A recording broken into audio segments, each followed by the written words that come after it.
And we are live. Rock and roll. All right, we will be going through Deepin news for the week. Today is September 4th, 2024. For those of you guys watching this later on the YouTubes, I'm Nick Hawks. I've been covering Deepin for, since 2020. And have been building this show and working on the show for a long time. So we go through just all the Deepin news of the week. You could get the same thing if you go to every single Discord that's in Deepin and see what's going on in their announcements, and then pay attention with your nose to the ground a little bit, or ear to the ground a little bit, and see what's shaking. But it's a little bit easier to just take the first 15 minutes of this show and catch up on everything. I'll go through all the news starting in just a second. What else is there? Yeah, you can see this on Twitter, on the Gristle King, on Deepin State, on the GK YouTube, all kinds of options. The only place that I've got to see comments is on YouTube. Let me see if I can bring my buddy Joey in here. Stand by. Let's see. And there we are. Guest number 3 is going to be Joey. What's up, dog? I'm number 3. You were. It was that was a little confusing. I had the video set as guest number 3, but you're number 2. In fact, I don't have a number 3 set up. So I see you've made some upgrades though. This is cool. Yeah. That's I meant to talk about that too. Kevin over at Flywheel Systems was like, "Hey, dude." He didn't say this, but this is what he meant. Your graphics suck. Can I help you look a little bit better? I was like, yeah, sure. I would love Thanks, that. Kevin. Yeah. He did. Yeah. He did good work. So I'm psyched on this, and it should get a little fancier. Okay, so Joey, we're gonna do just like 15 minutes of Deepin stuff overall, and then I think we can jump into Helium stuff, and there'll be some space for Helium in the meantime. So, are you ready? Oh, good. This will be super exciting. Oh, I want to hear this Deepin stuff. I'm going to see if I can get all the fancy backgrounds to work. All right, we will start off with Onocoy. There we go. Cool, it's working.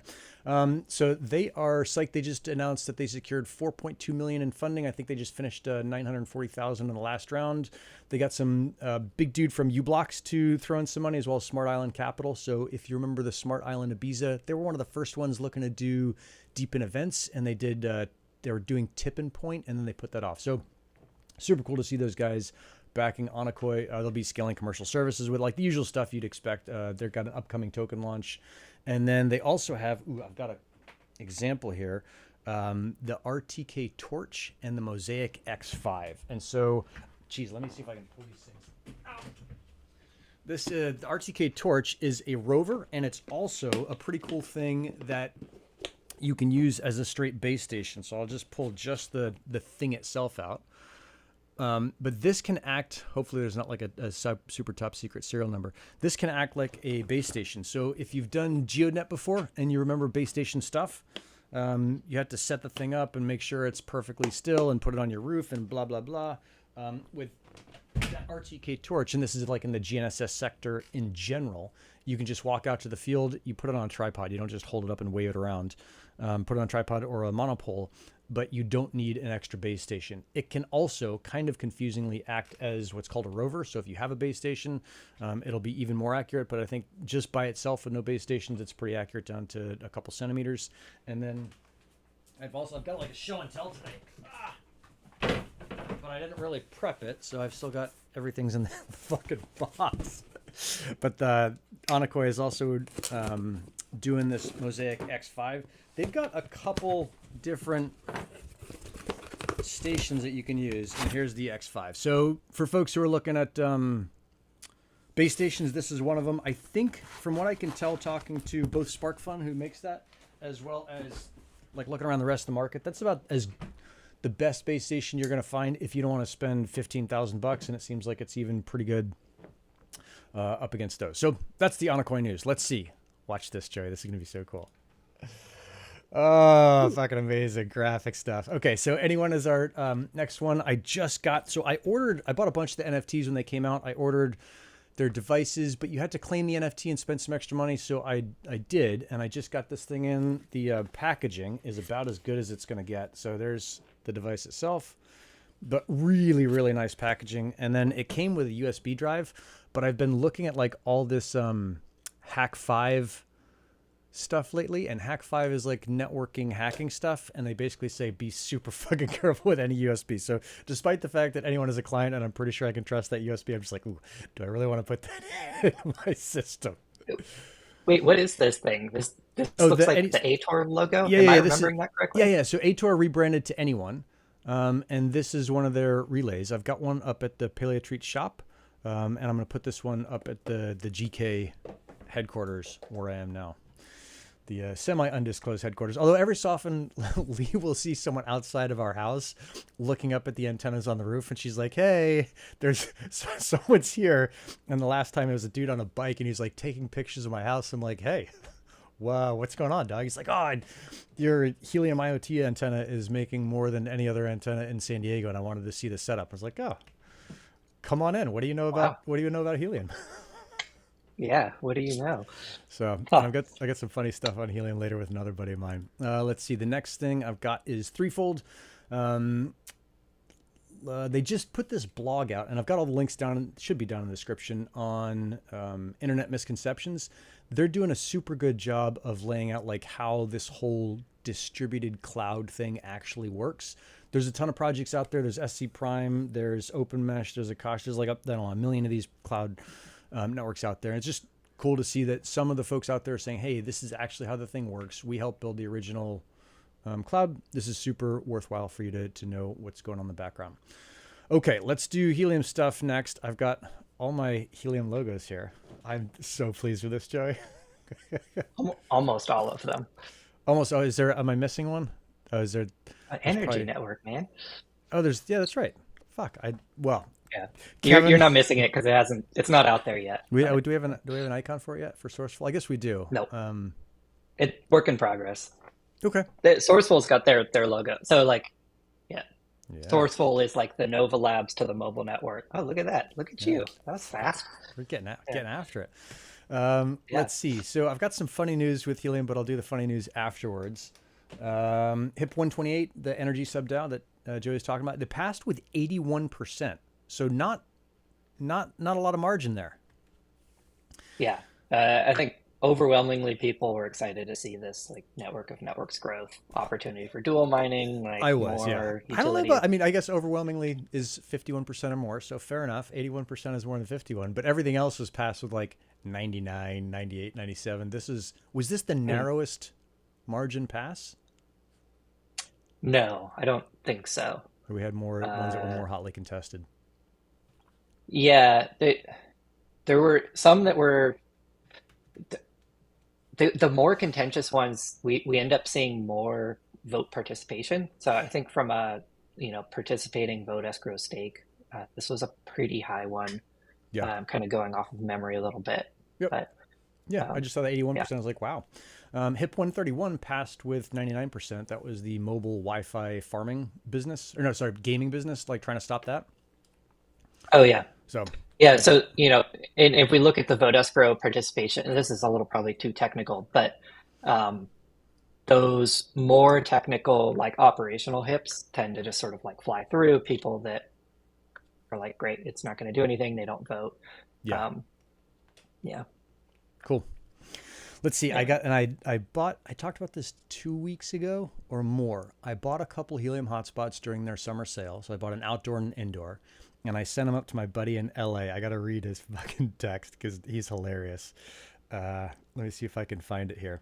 So last night he said, hey, I'm going to recommend setting up an antenna to my sister. She's in bumfuck Long Island. How do I get her started with the stuff you sent me? And I was like, just go to Hello Helium and buy it. But he had said when he started seeing like that the things were making tokens, he said, if this thing reaches $200, I'm telling my boss at the jazz club and my personal training clients to go fuck themselves. That's the energy right there. So I thought that was pretty funny and funny to Yeah. just introduce your homies to Helium because he certainly didn't have any of the crypto stuff exposure. Okay. I love that. Yeah, I thought that was awesome. Let's see. I've got Hive Mapper next, and I think, did I fucking forget the Hive Mapper thing? Damn it. Well, they'll have to just sit on this this one. I don't see them in my little list of of overlays. So HiveMapper stuff, they got their external mount program expanded. If you have an external mount and you want to submit for their beta program, just do that through their link on Discord.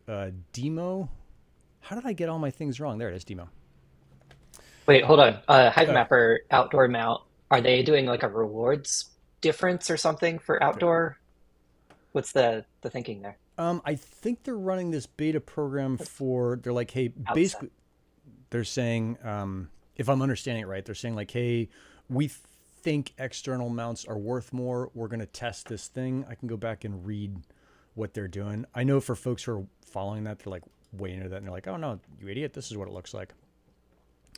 But I think it was just like, hey, we think they're worth more. We want to figure out how to do a better job of rewarding people. But Okay, cool. yeah, I don't have an Yeah, it gets external all the mount glare on and mine. stuff It's just out.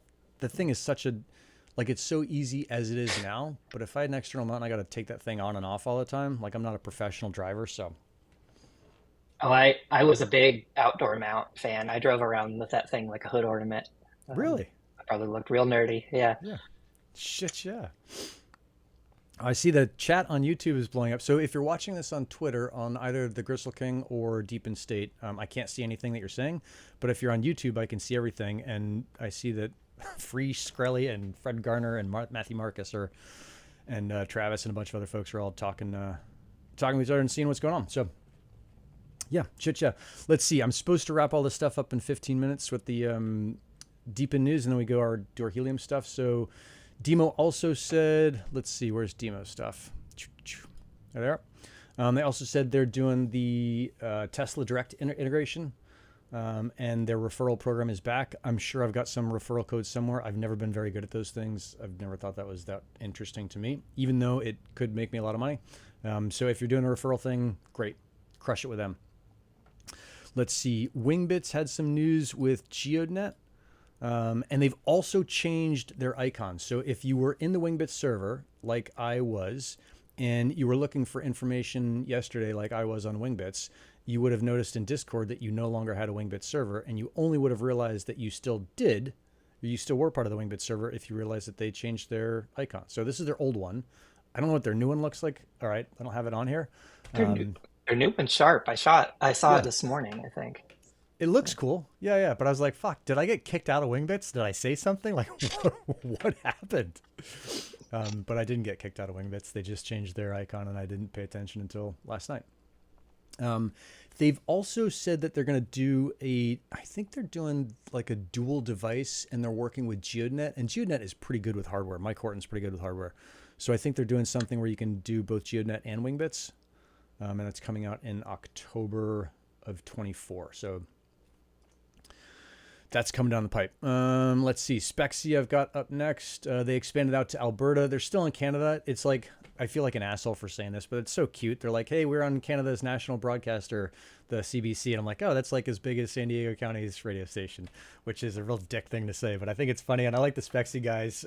Fucking A, let's get you out of Canada and crush. And I know they're also in other locations, but I like giving them a hard time about how inconsequential that's so mean Canada is. Kind of crazy aside, it's probably going to kill your 15 minutes, but do not estimate the power of local news. I back in the day worked on an iPhone app that Mm-hmm. got some downloads and stuff, and then just out of nowhere shot to the top of the app store in like a day. We're like, what happened? We start Googling it, and it was some highlight in some local news station, and as everyone in a region went and downloaded the thing. Badass. And for Yeah, a small period, you were the app crusher on the store. yeah, yeah. Briefly, Shit, yeah. Let's see. Sourceful stuff. We talked a little bit about them before. They opened up their dual mining. I haven't applied. We've got solar on the house. I've just been so fucking busy. I haven't got to it. But I think you can apply if you want over at poweruphelium.com, I think is the website, which is down in the description if you need it. yeah, they're super clever for grabbing that domain. Yeah. Yeah, yeah. There's still some pretty good domains out there. Every so often I'll have an idea and I'll be like, no, someone's definitely taken this, and they haven't. Over in WeatherXM land, let's see, they have a new content marketer, Leah, which is great. They're hiring more people, and then they are doing their QoD, which is their, what is it, quality of, data. They've got a report preview. So the whole thing with WeatherXM, like their whole big piece is that they've got this station of networks that they can assess with this algorithm as to whether or not the station is good or not. So it's cool that they're releasing some of the data about like how they're doing that stuff. I've got two more. Let's see, where is Dabba? I was supposed to have all these on on my stream deck, and it was such a pain in the ass last night. I didn't get to it. They're doing their town hall right now. Karam's going to be speaking at Solana Breakpoint, so it'd be super good to see him out there crushing. Are you going to Singapore? Any of this stuff? Yeah. I will be there. Okay. I will probably be a wreck because I show up, I do the event, and then I go home. It's going to be a wild ride. Okay. Yeah. Yeah, maybe I'll go in your luggage. And then the last thing I've got is I saw that Silencio, and they did this I think 2 weeks ago, but I missed last week because of Helium's community call, and then the week before I was out in Alaska for another thing. But they launched these videos with this guy Sam, who's like hunting sound, and I just thought it was like a funny thing that they did. And their Noise Hunter Challenge is live, so if you've got noisy shit around you and you want to report it to Silencio, I think now you're going to get paid extra tokens for it. Okay, last thing I've got, and we can do deep in like general stuff, but we're almost in 15 minutes. That was 16 minutes so far. Is huge thanks to Flywheel Systems. You can find them at flywheel.systems for doing all the graphics for this. All the problems with them are my fault, but Kevin did a great job making this thing look way better. So that's it. Joey, what's going on, dude? Sorry to make you sit through 15 minutes of deep in news. I like this. That was cool. And I mean, speaking of Flywheel Systems, they've been crushing it, posting awesome deploys on Twitter. They know their stuff. It's, Kevin does good work. Kevin and I know Kevin and JM were working together for a while. I think they still are. Let's see. I'm on YouTube. Like, this is too good not to add. That's such an asshole thing to say. I heard the new Hive Mapper comes with a full tube of Vaseline with every purchase. Well, why be an asshole? But that's all right. Someone doesn't like Hive Mapper. I think Hive Mapper is just fine, but I thought that was a funny comment. Don't shade Hive Mapper. Don't shade Hive Mapper. Those guys are crushing, and they know their business. I think they're a great example of like. An eye on. Yeah, they're a good example of like a deepen that understands what I would think of as real business. And plenty of this is not to throw shade. I like that on other deepens, but a lot of deepens come in. They're like, fuck it, I've got like my cool nerd tech, and something will just happen with it. Like people will love it so much because it's so nerdy, they'll do it. Whereas Ariel has said like, hey, I understand this business. I think this is a better way to do it. There's a bunch of challenges. Here's how I'm going to do it. Like very practical, straightforward, etc. Yeah. I mean, it turns out it is a better way to do it. I think they've made some hints at the folks that they've got leveraging that data. I don't know what they've actually announced yet, but it's pretty exciting stuff. That's pretty cool. And I mean, 61908. So I've got to figure out a way, Kevin, let's figure out a way to do these comments so the software I'm using, Ecamm Live, doesn't have a way for me to like reshape these comments. So they'll just have to go in between us, but you're still making $200 a week with an external mount. Fuck, maybe I should do Hive Mapper. Yeah, maybe I should do an external. I got to imagine he's a little on the high end. That seems like a lot. Yeah, and I think he's maybe professionally. Okay, yeah. Yeah. Keenan, you start hitting those boosted areas, and you get a lot of bumps. Joey made Flappy Bird. I don't think this is the app you were talking about, Joey. No, not that famous. Yeah. Mine was a camera app. It was like you could do like time lapses and stuff before that was built into the iPhone. Nice. I see, and I also see that 619 got paid some money for posting his memes. Because remember, DIMO had that thing for if you posted a meme and they reposted it, you get 1,000 DIMO, and looks like he did it. So 619 used to be the meme czar over on the Helium mobile, or sorry, the Helium Discord. Yeah. I think he got burnt on IoT a little bit, and he's just like, fuck this, and left. But for a while, he was crushing memes, and he's always been super good. He's a mod over at the Discord piece. Let's see. I'm just catching up on the YouTube comments. I can throw a couple little things in here. Yeah. What do you got? As we're reading through those. I just put a tweet up. Well, actually, let me take a different angle here. You're talking about WeatherXM, and they put some comms out yesterday talking a little bit more around this Swissborg thing that they did. Oh, that's right. Yep. So they, yeah, they did kind of like some fundraise. I don't know the exact details of it, but it gave people access to like buy these gateways without the physical hardware. They'd go get deployed. They would help, local farmers, things like that, Yep.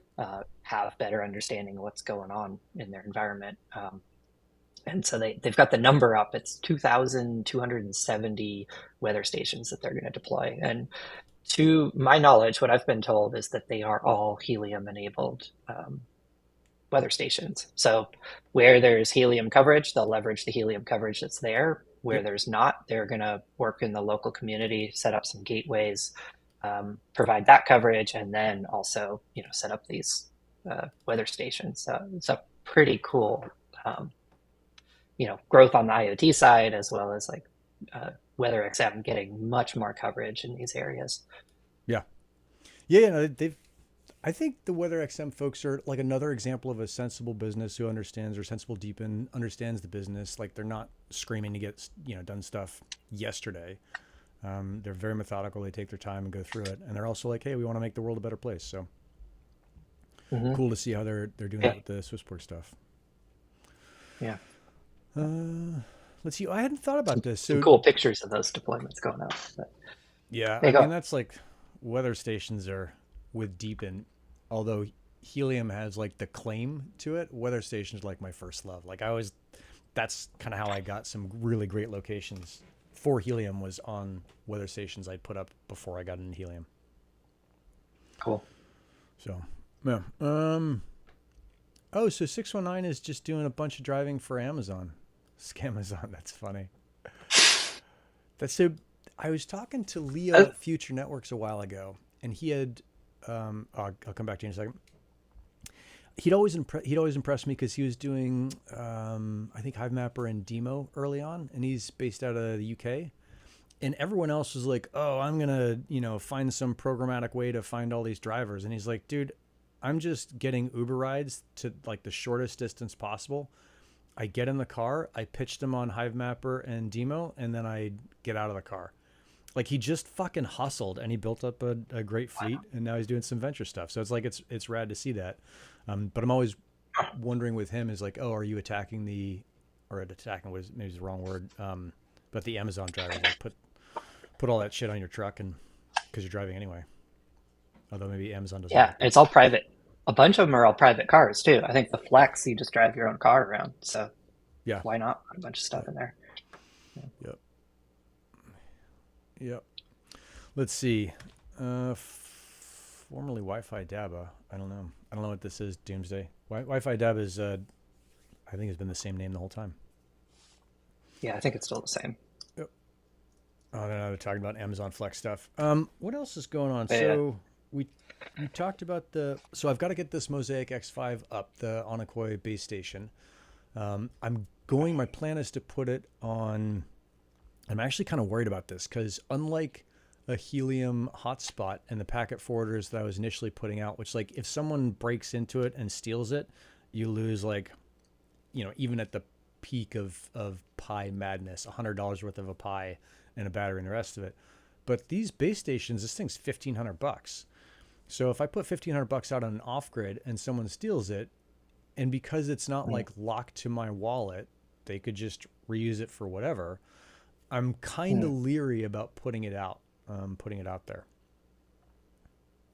So, yeah, that's a little scary when somebody can like reclaim a device or whatever. Like if they know what it is, even if they don't know what it is, people like steal something because it's shiny. Yeah. Yeah. Luckily, like this one is out yeah. in a place where it's a pain in the ass to hike to, but yeah, I may lose that, but they sent it to me. So kind of the asshole move is like, fuck it, I'll put it out there. And if I lose it, it's no money out of my pocket. But I don't like the fact that it could be money out of their pocket and not good. So I think on that, the right thing to do is just like make sure I take pictures and video and say, hey, if you want to do this yourself, here's how to do it. And the really big thing there is, how difficult is it to put the Mosiac X5 off grid, like a kind of base station, use cell backhaul to provide, useful data stream.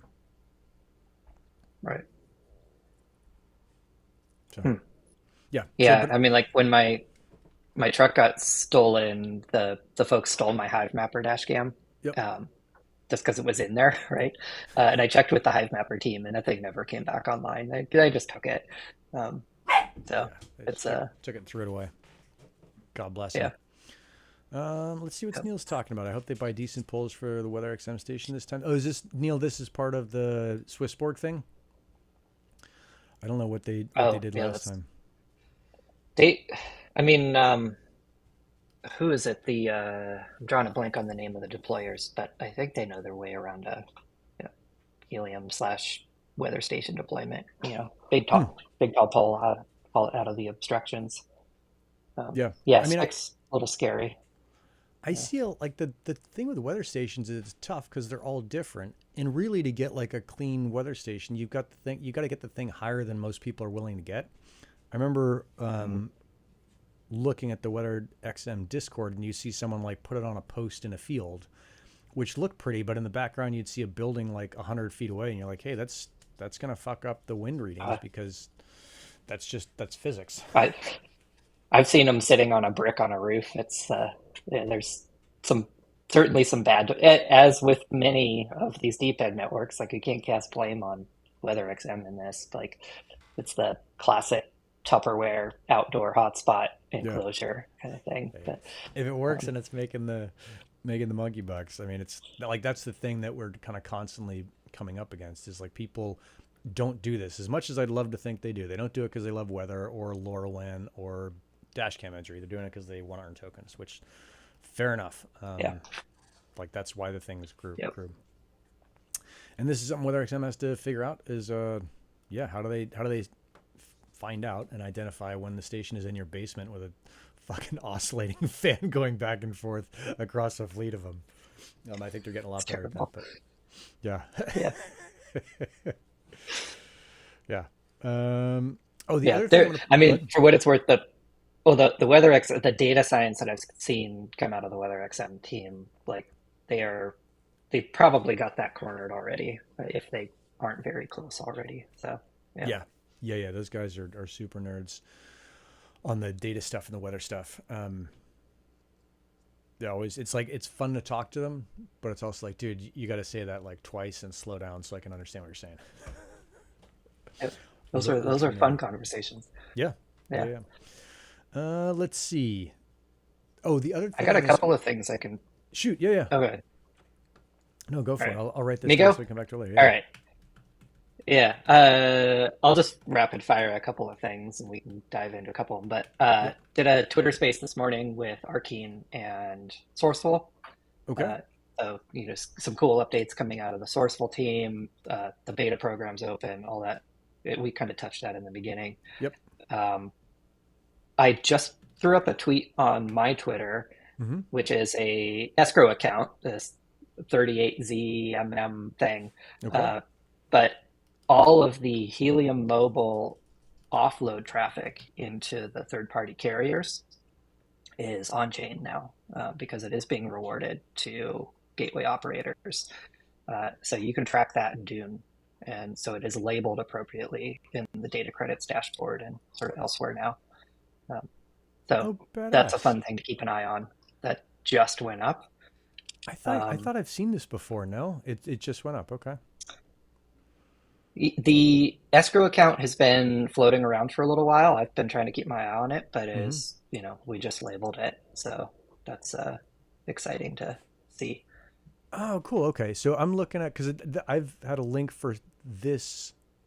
I feel like this dashboard forever because I always look at it because TrackPack is crushing me on the DC burn. They're burning right now $1.63 a day, and Meteo Scientific is only at 81 cents. And I'm like, dude, I'm gonna get like another weather station on my thing and come up and crush them. But there's Helium Foundation at console is $11 a day, and Helium Mobile is $3,300 a day of data credit. So that's pretty good.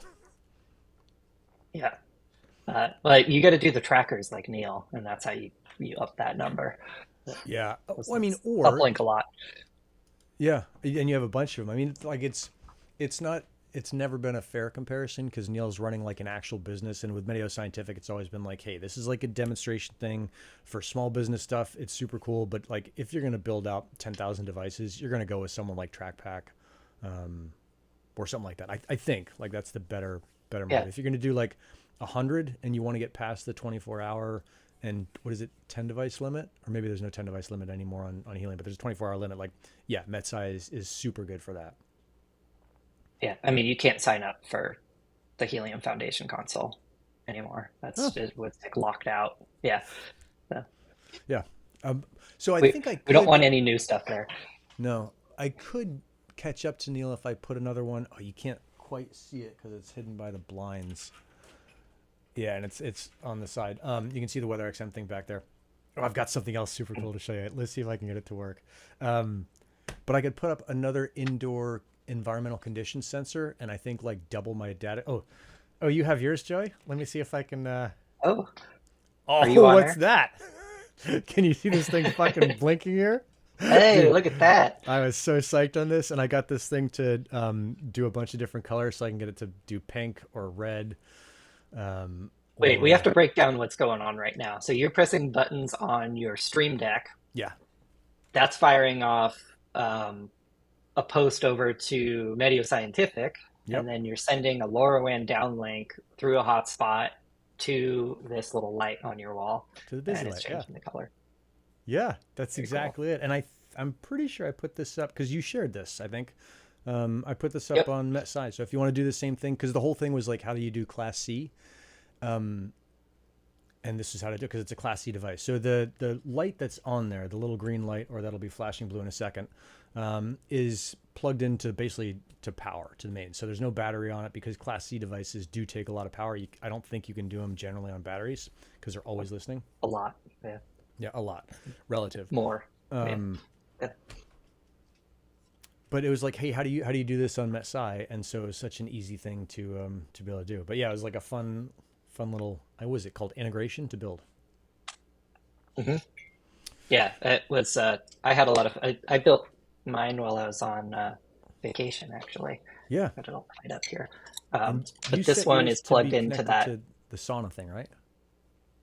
Yeah. So if you go to isthesaunahot.com, Oh, you got the a website will website. be.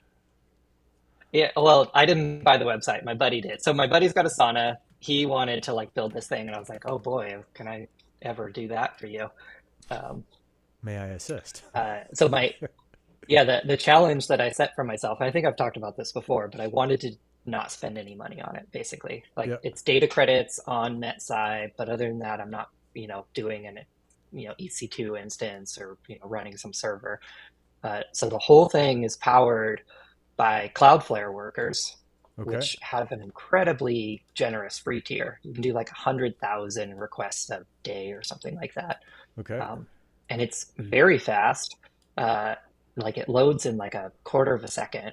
Okay. Um, and yeah, I just push data to it. It writes it all into a KV store that's like fragmented out into days, and then you pull that data in. And I've got the downlinks handled in there. There you go. Nope. Nope. And so the The sauna's website's not hot. green, the light's green. And so then when the sauna starts to heat up, which I'm not in a position to simulate right now, the line in there is actually time series data, so you can actually see the trend of um, the heat up happen, and then this thing starts to correlate with all of that. So Oh, it's cool. pretty cool. It was a fun thing to do. So the next thing I've got to do is go back to a project that I'd done a while ago, connecting LoRaWAN sensors to Wi-Fi switches or maybe Wi-Fi relays. Because in the back of Paleo Treats, we've got this closet. There's no lights in it. It was built before we got there, and they basically just put a wall across most of the room and left a doorway.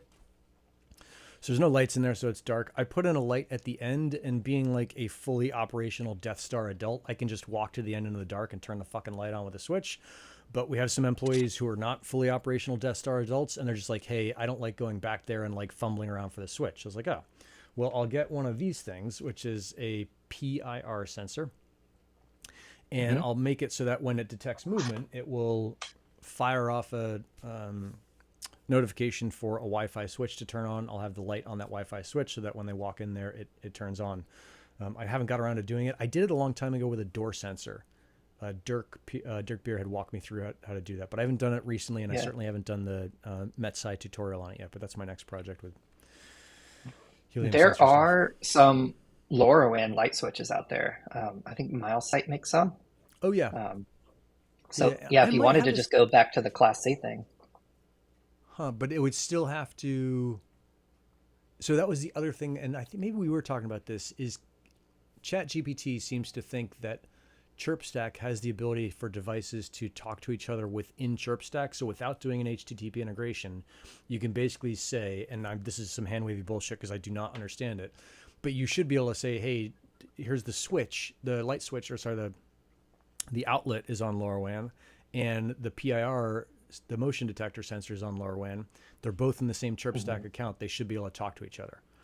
I don't know if that's true, but yeah, not to my knowledge. There, the IoT, or sorry, the LoRaWAN protocol does have like a device-to-device specification, but I don't even know if that is actually implemented in ChirpStack yet. okay. Um, I should or probably put the actually, I don't helium even thing on know because if it they're would all be talking about the implemented same. in ChirpStack. There Yeah. we go. Anyway. Tikarambasa. Have been able to get sensors passing data since Cayenne fell over.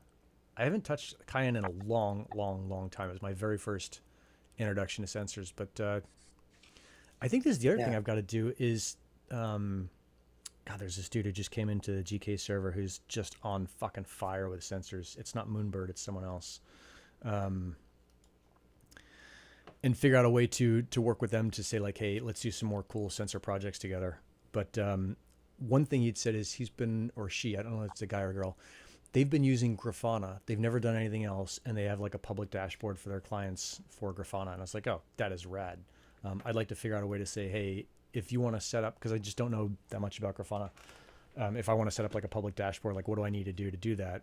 And then the idea is I do dashboard.medioscientific.com and have all of my devices that are on my MetSci demo account just go to this Mm. dashboard. So you could look anytime if you just want to see like what does it look like for a device and just see it.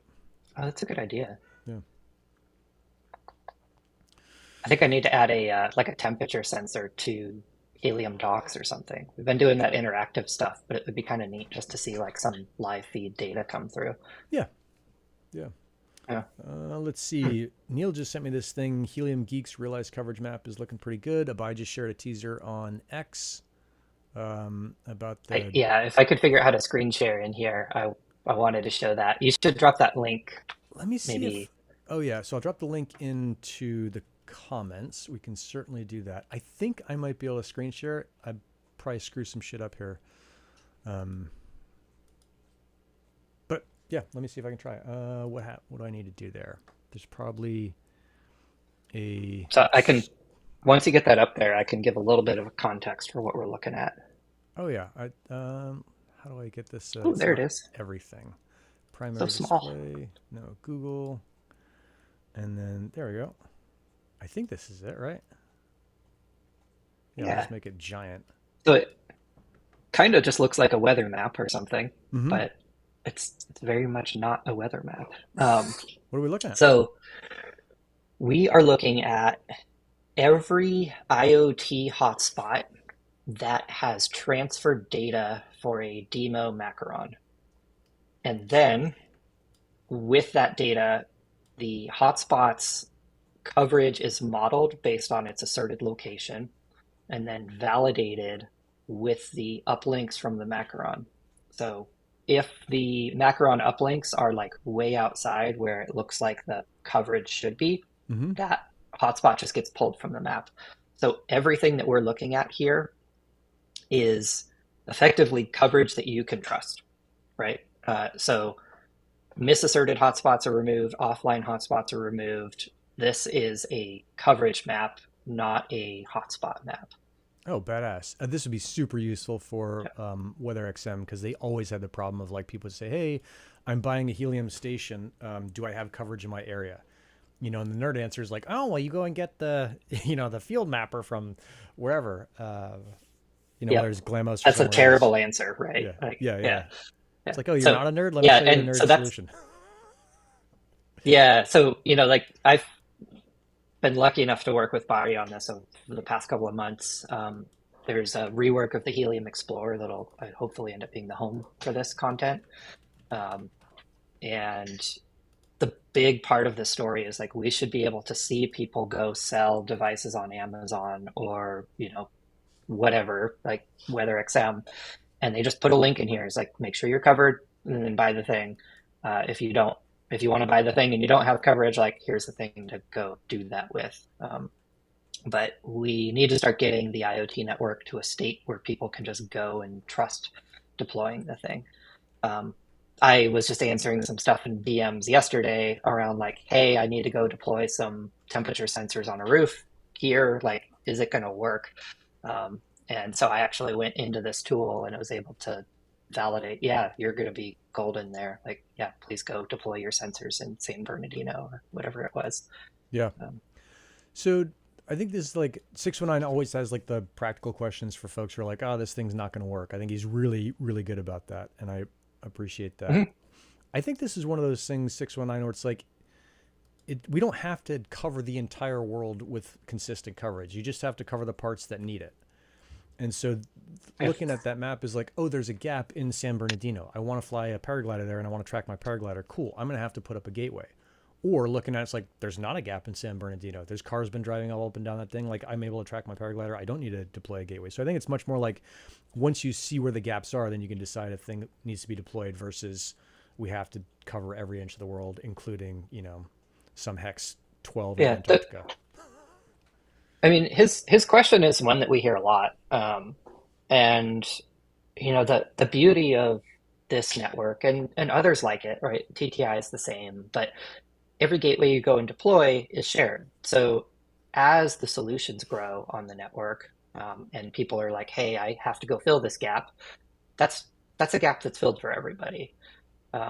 And the really cool thing, and this is again credit to Bari for running these queries for us, but we've actually seen as the network has sort of matured, um, the percent of population covered globally has actually grown over time. So as we've seen gateways coming offline and the sort of total number of overall Yep. gateways deployed is like flatlined out, Yep. a lot of those gateways are redeploying from these urban areas to more rural areas where there is less density and the rewards are sort of aligned for that sort of a deployment. Um, However, I think there's always work to be done on Yeah. this. And it's something that we talk about a lot in the IoT working group is like, how can we, ensure, some sort of SLA or robustness, or how do we grow into those rural areas? And I think that's something that we're going to continue to iterate on. Yeah. Yeah. I love to see it. I saw, let's see, Tikambrasa. I think I'm saying that right. Tikarembasa. Maybe I'm not. Whatever. Sorry if I'm not saying your fucking name right. Do you know a good vehicle sensor? So yeah, I do.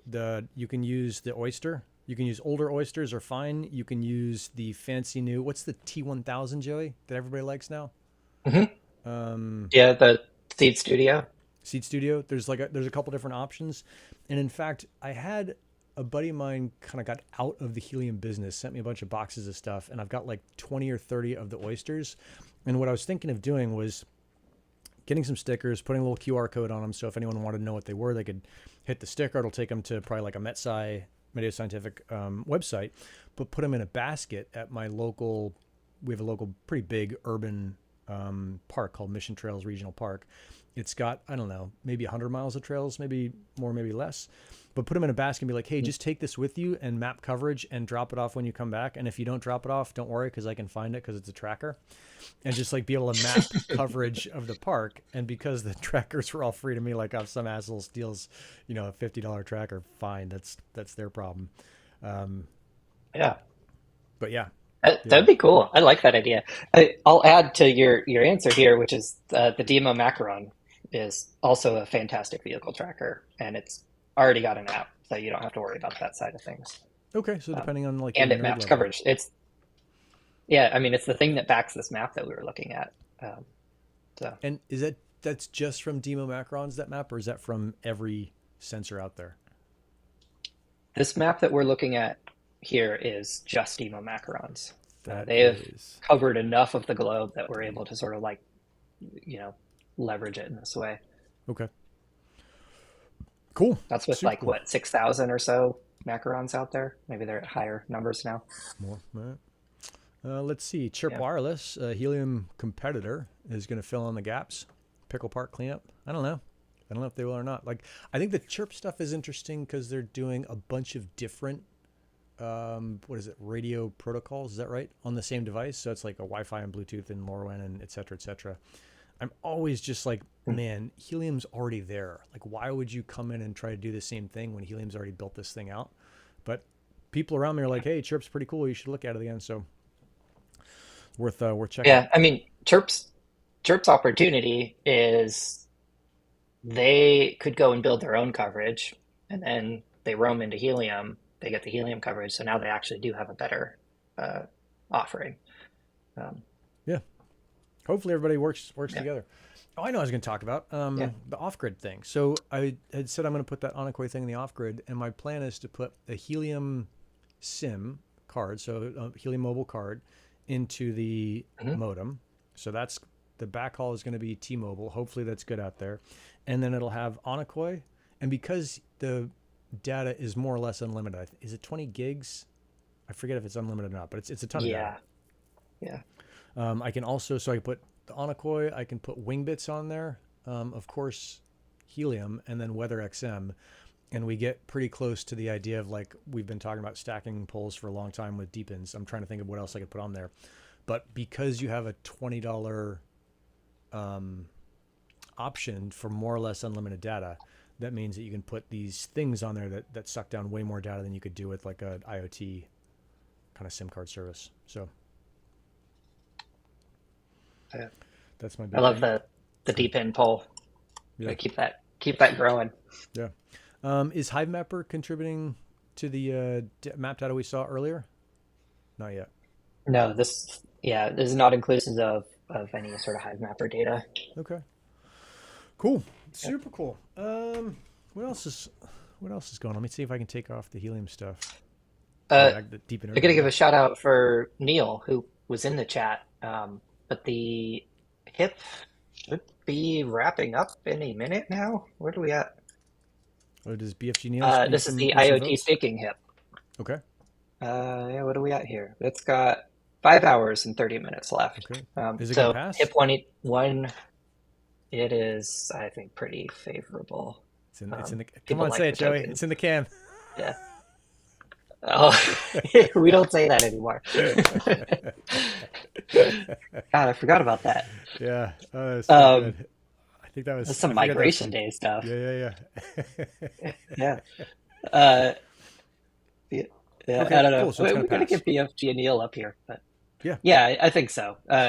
Never say never, but yeah, this is an exciting evolution. I know a lot of the folks on the mobile subnetwork working groups and things like that are looking really closely at this as well.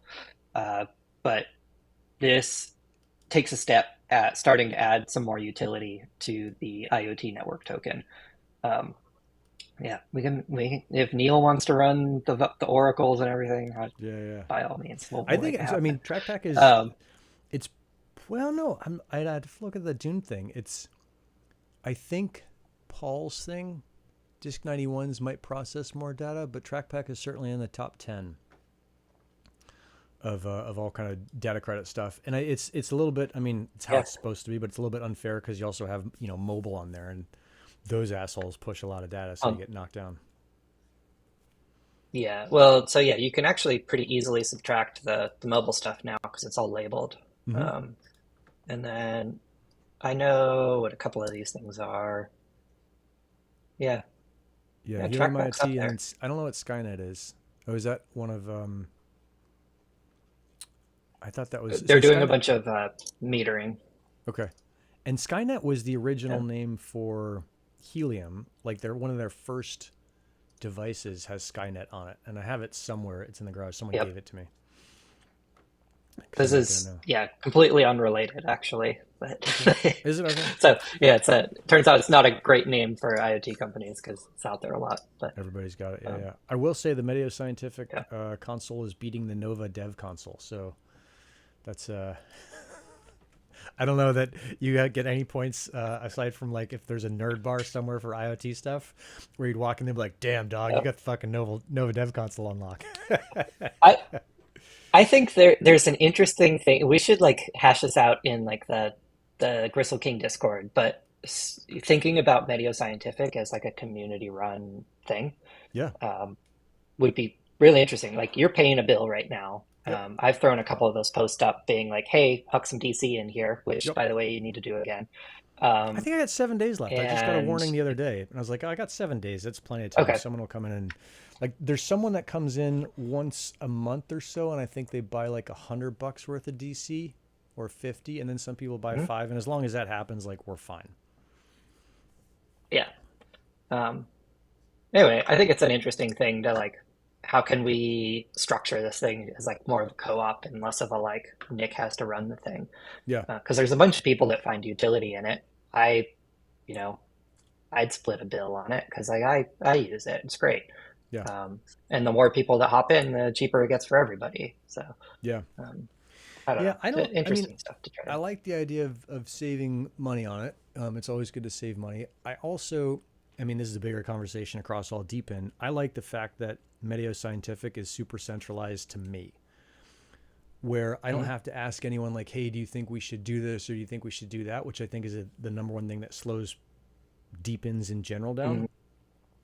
Mhm. And I wouldn't mind sharing it with someone I know and trust, like Joey, with you, if it's like, oh yeah, we do this. But then I also want to be really careful of it being like a super competitive thing for Paul, because I want to make sure that like the actual business, like my actual business is Goldhawks, right? If you look at the bottom of the screen, that's the consulting business Max and I run. Like that's what we do to make money, to pay the bills, all of that stuff. Medio Scientific is like a Yep. fun thing, and I think it barely makes money most months. Sometimes it doesn't, but it's like it's a super cool thing, and obviously I like IoT, so it's a cool thing to do. But I want to make sure that like Yeah. I'm not accidentally hurting another business who's like trying to use it in the real world to pay their bills. Sure. But fuck, if you Yeah. want to split it, I don't know. No, those Let's are talk about it. Let's like figure out a cool way for it to be a community thing. That's I just worry about yeah. giving up control. Uh, well, I maybe you remain czar of all decisions or something, but Yeah, yeah, yeah, yeah, yeah, as it is, it's a handy tool to have out there. yeah. Super cool to do. Let's see. Pickle Park Cleanup says they didn't include HiveMapper data in the mapping because Ariel said the verboten statement on X that data transfer on IoT is way too cheap. I don't think data Mm. transfer on IoT is way too But cheap. I think they're just ahead of their time. y- You yeah, fritzing out there, also, Joey? I'm just like, yeah, well, it doesn't make sense. Like that's you know that's not why they're not doing it. So Yeah, yeah. um, No, I think Pickle that Park's trolling us a little bit. yeah. Um, Yeah, and 916 talking about DC prices going up. That's something that I know Neil and I have been talking about a little bit, like trying to think about an approach there. It is tricky because there's a lot of existing business and expectation of a certain Yeah, price. You start to push that price a little bit, you start to not be the most competitive option out there. And so it's a bit of a balance of trying to think about, do we remain the most competitive thing out there and try and grow the pie around LoRaWAN, or do we just try to like say, screw you, we're going to raise the price. It's going to cost you 2 cents per packet, and if 5% of you remain, then we're in better shape. Like, I don't know. There's a lot of different strategies there. yeah. No, I say keep the price where it is. I mean, um, yeah, if the price goes up to 2 cents, I think I'm 10x what Paul charges. But you have to pay Paul's piece. But that means then it's like 20. Yep. I'm basically 20x. And maybe I don't do that and I just take a hit on it. But it's like, I think the price where it is correct. It's just a little bit ahead of the market. And so, from my perspective, you're an idiot to not use it now because it's so cheap, and get in while you can. Yeah. But let's see, hacking this net. Don't let LoRaWAN be a race to. I mean, like, I think the point here, I think, is that we're already at the bottom. Like, what it should be, what like the next Yeah. thing is like, hey, let's get way more people using this and make it easier to use, and not worry about the price, because the price is the single competitive point. But even on like weather stations, if you're trying to send stuff every 30 seconds on a weather station, you're better off with the cell plan like than an IoT. Like I've done that because it sends so much data. And LoRaWAN inherently is for sending small packets of data fairly infrequently over long distances. Like that's the sweet spot. If you start to say like, oh, I want to stream whatever, put like more data over shorter distances, there's other better ways to do that. Yeah. And for what it's worth, I just to sort of state my position here, it's just to grow the pie. Yeah. We Helium already absorbs a certain percentage of the overall IoT ecosystem, and our growth maps exactly with everyone else's growth in the ecosystem, and we just need to ramp that up. So that's a lot of the work that I'm doing in the LoRa Alliance for, is to sort of help move that narrative forward. And I know that's aligned with like Alper, who's the interim CEO of the LoRa Alliance. Like, it's Are a you, pretty Joey, are shared you going to be the mission across CEO? Do we have everyone. to put a vote and put you up there? No, I'm far. I don't want to be a candidate. I don't want anyone. Yeah, that's not happening. Okay. So All right. Let's see. I yeah, talked to so there's a lot of other stuff to do. yeah. No, it's like constant. The list of things to do. I'm seeing so this week I just recorded two Deep in States. They'll come out. What's today? Wednesday. I should have my shit together and get them out. One of them out by Friday. One of them was SC Prime and the other was Open Mesh. And it's interesting to see so many different deepins. And I think in some cases the deepin thing is pretty loose. Like Open Mesh is doing. It's a weird thing. Like you rent part of a data center, and that is how it is decentralized physical. But it's not like you are owning the box, where SC Prime is you're owning the box, or like Threefold. You own the box. I've got a Threefold box. I can see it running right now. And Threefold is doing something interesting where they're doing more than just storage. They're doing compute and GPU stuff as well. But there's just a lot of these things out there. It's interesting to see like, hey, how is this thing gonna go down and is gonna work? So Yeah, I've seen a little bit of stuff on like SC Prime. I don't know a lot about it, but like yeah, compute network. So yeah. yeah, Ken Bell, lead dev, came on and we just recorded this morning, so I'll get that out. That'll probably go out next week. That's the latter of the two. But he's pretty well spoken of it. I'll He's catch me definitely a up. Helium fan. It's kind of cool to see that. And yeah, he's laying out the case like, hey, this is why it'll be better than AWS, which I think is always like, gotta be really careful thinking Jeff Bezos is dumb. I don't think he's dumb. I think he's like super smart. I think he's crushing him and Elon and the rest of the super rich geniuses. Like they didn't trip and fall and get there by doing dumb shit. You know, whatever like dumb shit they have done in public, sure, no one's perfect, but overall, they are above average. Like you're competing with fucking T-Rexes.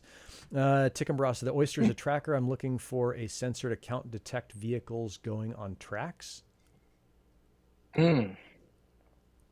Uh, Bunch of options there. So the classic is that rubber tube that you see in the road.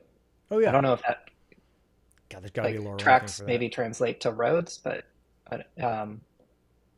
yeah, you can do the little impulse counter Yep. on those little rubber tube things. You could also very much do like some edge AI solution, count Oh objects, yeah, with people, the, like like the seed whatever. camera thing where it's like, oh yeah, you teach me to look for cars as objects, and then I'll count those objects. And then Yep. two blocks like seemed like they went under for a while. I got an email saying, hey, it didn't say we gave up. It was like, hey, we're shifting or pivoting, and I haven't heard much from them recently. But I've got, fuck was it? It's around here somewhere. I've got their device that was like a people, bicycle, and car counter camera that did exactly that. So Mm. maybe Tickumbrasa, there's a place for you to do a deepen project, but you could just do the pressure or pressure tube as well. Yeah.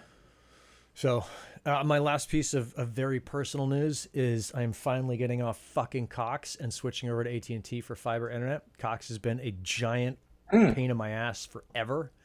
And as much as like, you know, one big thing, one big entity is pretty much the same as another entity, the Cox internet bill at Paleo Treats was $137 a month for 300 up and 20, or 300 down and 20 up, and or 50 up maybe. Terrible. The AT&T bill is going to be $65 for 500 symmetric.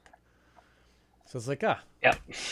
good for AT&T. I can Yep. get them, guys. I I'm just like endlessly jealous. I have no options in my neighborhood. I'm on Comcast. Um, It's tough. I mean, but Cox had me locked I've in. got fiber in my workshop. That's nice. Fiber's Yeah. nice. Oh, yeah. So Yeah, fiber's good. I congratulate you. It's a big move. yeah. Like I personally made sure that fiber was 619 with a later whenever. So it's Keenan. No, this is not serving the CBRS radio. That thing is off. I think you've seen it's been off. So a long time ago when CBRS came out, everyone was super excited about it. Keenan bought one, but because he's in Canada, the inconsequential nation, sorry, just fucking got to do it. And I'm in America. He's like, hey, I'll just send this to you and we can run it and split it.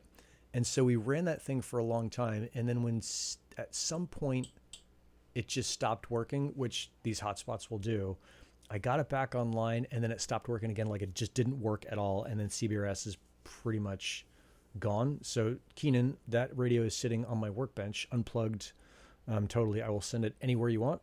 And I think that the train is run out on that one, but I'm not sure. Yeah. I don't know, Jerry. Do you have any CBRS still running? I do. Yeah, 2 outdoor radios. No, But I just set up a Wi-Fi right next to them. So yeah. Yeah.